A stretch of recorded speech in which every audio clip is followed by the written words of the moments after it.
Parecía un Messerschmitt alemán, tenía la silueta de uno de los cazas más famosos de la Segunda Guerra Mundial, pero bajo el capó no llevaba un motor alemán, llevaba un Rolls-Royce Merlin británico, el mismo tipo de motor que había dado vida a algunos de los aviones aliados más famosos de la guerra. Y lo más extraño de todo es que este caza no nació para combatir en la Luftwaffe, terminó volando bajo bandera española. Cuando el mundo ya entraba en la era de los reactores, España seguía intentando convertir un diseño nacido antes de la guerra en un avión útil para su propia fuerza aérea. El resultado fue el Hispano Aviación HA-1112, más conocido como Buchón, un avión que parecía llegar demasiado tarde, un avión que mezclaba piezas, decisiones políticas, motores extranjeros y una historia llena de retrasos, y aún así acabó sobreviviendo de una forma inesperada. Porque muchos espectadores creen haber visto al Messerschmitt Bf 109 en películas y documentales, pero en realidad muchas veces estaban viendo a su primo español, el Buchón. Para entender este avión hay que volver a una época en la que España observaba el cielo con una mezcla de necesidad y dependencia. Durante la Guerra Civil Española, los cazas alemanes habían demostrado lo importante que era tener aviones modernos. El Messerschmitt Bf 109 no era simplemente otro caza, era rápido, compacto, agresivo y estaba diseñado alrededor de una idea muy clara: trepar rápido, atacar con potencia y salir antes de que el enemigo pudiera reaccionar. Para muchos países, ese avión representaba el futuro, y para España, que había recibido aparatos alemanes durante el conflicto, también representaba una oportunidad. Cuando terminó la guerra civil, el país necesitaba reconstruir sus fuerzas armadas, pero España no tenía una industria aeronáutica capaz de producir por sí sola un caza moderno desde cero. Tenía fábricas, técnicos y experiencia sí, pero no tenía el mismo nivel de desarrollo que las grandes potencias. Por eso, la solución parecía lógica: tomar un diseño probado, fabricarlo bajo licencia y adaptarlo a las necesidades españolas. En el papel, la idea tenía sentido. España produciría una versión local del Messerschmitt Bf 109G. La fábrica encargada sería Hispano Aviación, en Sevilla. La base del proyecto sería alemana, la producción sería española, y el resultado debía ser un caza moderno para una fuerza aérea que no quería quedarse atrás.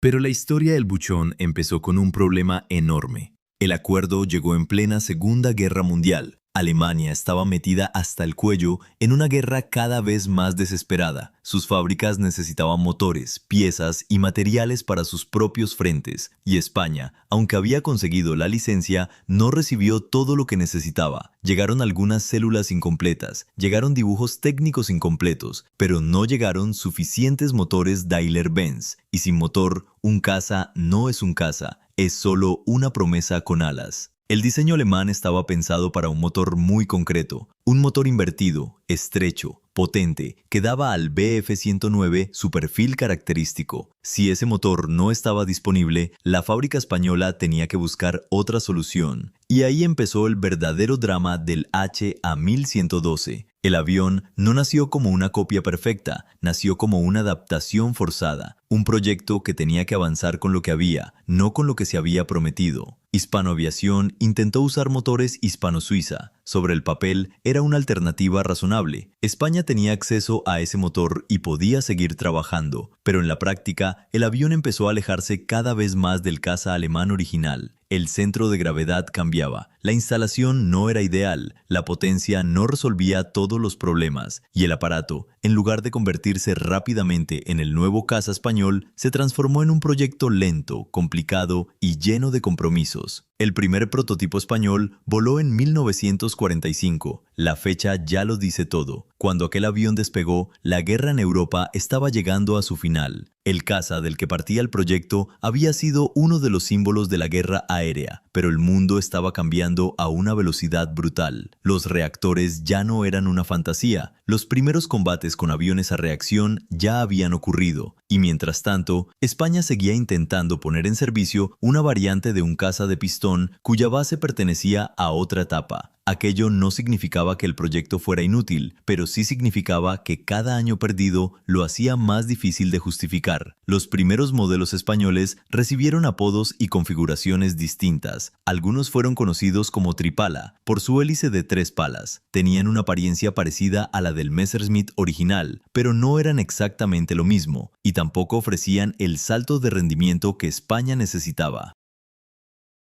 El problema no era solo técnico, era estratégico. Un caza no se fabrica en el vacío, necesita repuestos, necesita motores fiables, necesita entrenamiento, necesita una doctrina clara y necesita llegar a tiempo. El HA-1112 estaba luchando contra todos esos problemas a la vez. España había comprado una idea alemana, pero la realidad de la posguerra la obligó a convertir esa idea en otra cosa, y esa otra cosa tardó años en encontrar su forma definitiva. La solución llegó desde un lugar que unos años antes habría parecido casi absurdo: Gran Bretaña. El enemigo aéreo de Alemania durante la Segunda Guerra Mundial terminó proporcionando el corazón que necesitaba este descendiente español del Messerschmitt. España consiguió motores Rolls-Royce Merlin y con ellos el proyecto cambió por completo. El Merlin era un motor excelente. Había impulsado versiones del Spitfire, del Hurricane y del Mustang. Era fiable, potente y muy conocido. Pero poner un Merlin en una célula derivada del Bf-109 no era una operación simple. El motor no tenía la misma forma, no respiraba igual, no se instalaba igual, y la nariz del avión cambió de manera evidente. El buchón recibió una toma de aire grande bajo el motor. Ese abultamiento le dio un aspecto muy distinto al del Messerschmitt alemán. Desde ciertos ángulos seguía pareciendo un Bf-109, desde otros parecía un híbrido extraño, como si dos aviones enemigos de la guerra hubieran sido obligados a compartir el mismo fuselaje. De ahí nació su apodo, buchón, un nombre asociado a un ave de buche grande. Y cuando se mira al morro del avión, el apodo se entiende al instante. Ese capó abultado, esa garganta mecánica bajo la nariz, lo hacía inconfundible. Ya no era una simple versión española del caza alemán, era otra criatura. Una criatura con huesos alemanes, motor británico y uniforme español. La versión definitiva fue el HA-1112M1L. En el Ejército del Aire también se conoció con la designación C-4K. Su primer vuelo llegó en 1954. Para entonces, el avión ya estaba claramente fuera de su tiempo como caza de primera línea, pero aún podía servir. Y eso es importante, porque muchos aviones que nacen tarde no desaparecen de inmediato. A veces encuentran otro papel, no dominan el cielo, no cambian la guerra, pero cubren una necesidad concreta. El buchón podía patrullar, podía entrenar pilotos, podía llevar cañones de 20 milímetros.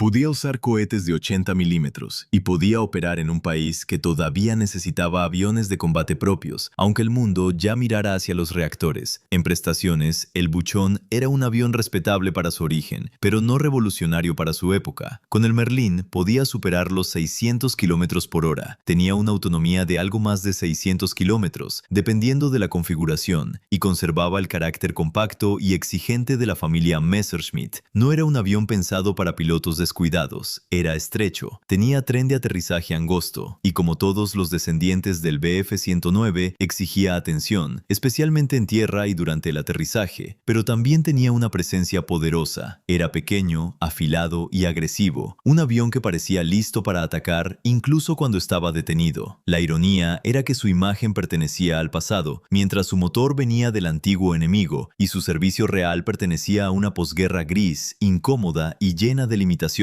España no tenía muchas opciones. Los reactores norteamericanos empezaban a llegar. Aviones como el F-86 Sabre marcaban una nueva etapa, pero esos aparatos venían con condiciones políticas. No siempre podían emplearse donde España quería. Y ahí, el buchón, aunque viejo, tenía una ventaja. Era español. No era el más moderno, no era el más rápido, pero estaba disponible. Y en ciertos momentos, eso pesa más que cualquier ficha técnica. Durante la guerra de Ifni, a finales de los años 50, España necesitó aviones que pudieran operar en un escenario duro, lejos del centro político del país y con muchas restricciones. El buchón fue enviado a misiones de apoyo y cobertura. No era el avión ideal para ese tipo de guerra. Su diseño venía de otro mundo. Había nacido como caza interceptor, no como avión colonial de apoyo cercano, pero fue utilizado porque era una de las herramientas disponibles, y esa es una parte clave de su historia. El buchón no fue famoso por ser perfecto, fue famoso por existir en medio de de contradicciones. Era moderno y viejo al mismo tiempo. Era alemán y británico al mismo tiempo. Era una solución nacional y una colección de dependencias extranjeras al mismo tiempo. En Ifni, el avión ya no peleaba contra Spitfires, Mustangs o bombarderos aliados. Volaba en un conflicto muy distinto, con misiones de apoyo, vigilancia y presencia. Y aunque su papel no fue el de un gran protagonista mundial, sí mostró por qué algunos aviones sobreviven más allá de su época, no porque sean los mejores, sino porque alguien todavía los necesita. Con el paso de los años, el Buchón fue quedando cada vez más aislado. Los reactores eran más rápidos, los sistemas de armas cambiaban, la guerra aérea ya no se parecía a la de 1940, y aquel caza con motor de pistón, por muy potente que fuera, no podía competir con la nueva generación. España terminó retirándolo del servicio en los años 60. Para muchos aviones, ahí habría terminado la historia. Un diseño tardío, un servicio discreto, un retiro sin gloria. Pero el Buchón tenía algo que muy pocos aviones tenían: una silueta capaz de engañar a la cámara. Cuando los productores de cine empezaron a buscar aviones para representar batallas aéreas de la Segunda Guerra Mundial, se encontraron con un problema enorme. Los Messerschmitt originales eran raros, muchos habían sido destruidos, otros estaban en museos, y muy pocos podían volar con seguridad. Pero los buchones españoles sí existían, eran relativamente numerosos, algunos seguían en buen estado, y desde lejos, con pintura alemana, podían parecer cazas de la Luftwaffe. No eran exactos, un ojo experto podía detectar el morro del Merlín, la toma de aire y otras diferencias, pero para el cine eran oro puro. Así, el avión que había llegado tarde a la guerra se convirtió en uno de los rostros más vistos de esa misma guerra en pantalla. En la película Battle of Britain, conocida en español como La Batalla de Inglaterra, varios buchones interpretaron el papel de los cazas alemanes. Para millones de espectadores, aquellos aviones eran Messerschmitt, en realidad eran buchones, y ahí aparece otra ironía deliciosa. Un avión español con motor británico terminó representando al enemigo alemán en una película sobre la batalla aérea más famosa entre Gran Bretaña y la Luftwaffe. La historia no podía ser más extraña. El Buchón no solo sobrevivió como avión militar, sobrevivió como imagen, como símbolo visual, como sustituto de un avión que ya casi no podía aparecer en el aire. Y por eso, aunque su carrera real fue limitada, su carrera cinematográfica fue inmensa. Después de aquella película, varios ejemplares pasaron a colecciones privadas, museos y restauradores. Algunos siguieron volando, otros fueron pintados como cazas alemanes, y algunos incluso fueron modificados para parecerse más al Bf-109 original. Esto creó una confusión que todavía existe. Mucha gente ve un buchón y cree estar viendo un Messerschmitt auténtico, pero no es exactamente eso, y aquí conviene ser justos. El buchón no debe verse solo como una copia fallida, tampoco como un simple disfraz de cine. Es un avión con identidad propia, una identidad rara sí, pero propia, porque cuenta una historia que ningún Messerschmitt alemán puede contar. Cuenta la historia de una España que intentaba reconstruir su fuerza aérea con recursos limitados. Cuenta la historia de una industria que recibió un diseño incompleto y tuvo que adaptarlo durante años. Cuenta la historia de un motor británico instalado en una célula alemana. Y cuenta la historia de cómo un avión puede fracasar como promesa de modernidad, pero triunfar como superviviente. Cuando uno mira un buchón de cerca, ve todas esas capas. Ve el fuselaje estrecho del viejo caza alemán. Ve la nariz abultada que delata al Merlín. Ve las alas pequeñas, el tren angosto, la cabina compacta. Y ve también una especie de contradicción hecha metal. No debería funcionar como mito, pero funciona, porque su rareza lo hace memorable. Hay aviones más importantes, hay aviones más rápidos, hay aviones que cambiaron guerras y doctrinas. El buchón no pertenece a esa categoría. Su importancia está en otro lugar. Está en ser un puente extraño entre épocas, entre la Segunda Guerra Mundial y la Guerra Fría, entre Alemania y España, entre el motor británico y la silueta alemana, entre el servicio militar real y la leyenda cinematográfica. geográfica. Por eso, cuando aparece en una exhibición aérea, no es solo un avión bonito, es una pregunta con alas. ¿Qué hace un motor Merlin dentro de un descendiente del Messerschmitt? ¿Por qué España seguía fabricando un caza de pistón cuando los reactores ya dominaban el futuro? ¿Y cómo terminó ese avión convirtiéndose en el falso Messerschmitt más famoso del cine? La respuesta es simple y complicada al mismo tiempo, porque la aviación no siempre avanza en línea recta. A veces avanza con retrasos, con piezas prestadas, con compromisos políticos, con motores que no eran los previstos, con fábricas que tienen que improvisar y con aviones que llegan tarde pero se niegan a desaparecer. El Hispano Aviación HA-1112 Buchón fue exactamente eso, un avión tardío, un avión imperfecto, un avión lleno de contradicciones. Pero también uno de los cazas de posguerra más reconocibles de Europa, no porque ganara grandes batallas, no porque fuera el mejor de su generación, sino porque su historia era demasiado extraña para olvidarla. Un Messerschmitt español, con corazón británico y una segunda vida en el cine, fingiendo ser el enemigo que nunca llegó a ser. Si te gustan estas historias de aviones raros, decisiones imposibles y máquinas que llegaron tarde pero dejaron huella, suscríbete al canal. Aquí seguiremos descubriendo los aviones que no siempre fueron los más famosos, pero sí los que guardan las historias más curiosas.